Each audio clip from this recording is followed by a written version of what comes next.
Hi, I'm Dave McCall, and this is my third camp. Third camp. How did you find out about this camp?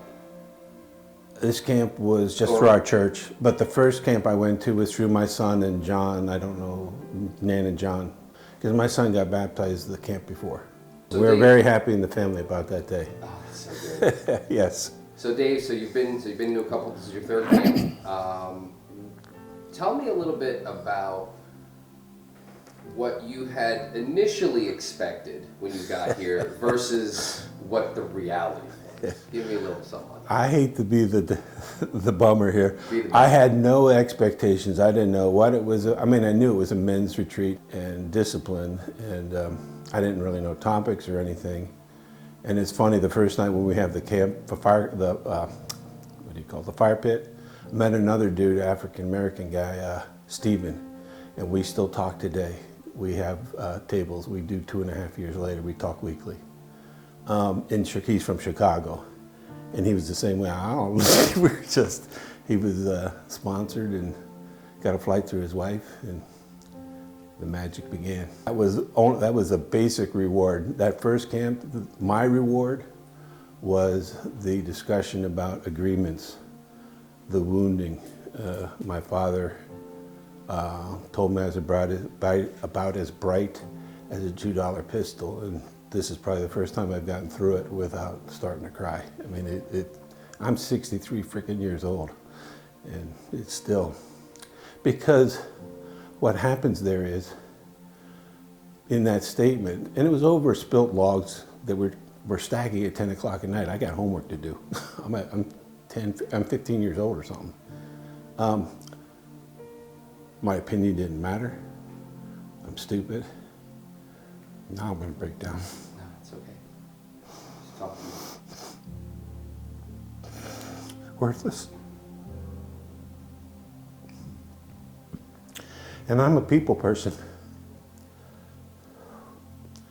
So to carry I just forgot them, you know.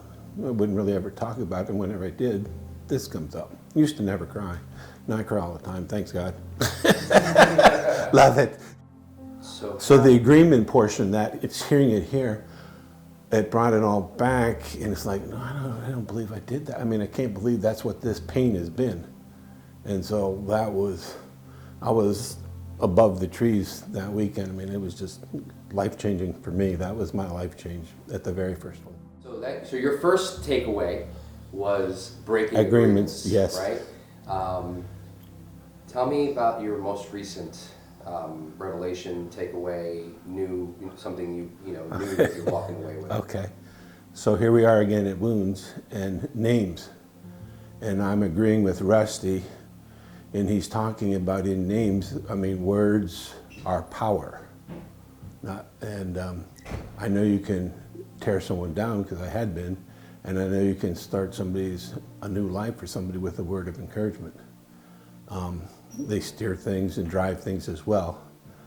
So, as you know, this is my third camp, and I've tried 2 other times, but I started last night, and immediately Evangel came up, and it's like, I didn't know if it was me or God saying this, and I'm like, God, is this you or is this me? Because the first thing I thought is, I'm a proud man, so I can get into trouble with this name, because it potentially could be, make it about me, and I don't want to be. It's not about me. So I asked Paul about that. Or not Paul. I'm sorry. Oh no, yeah, Paul, boss, and he absolutely confirmed it. He says, you bring people to these things, you meet people where they are. Original wound.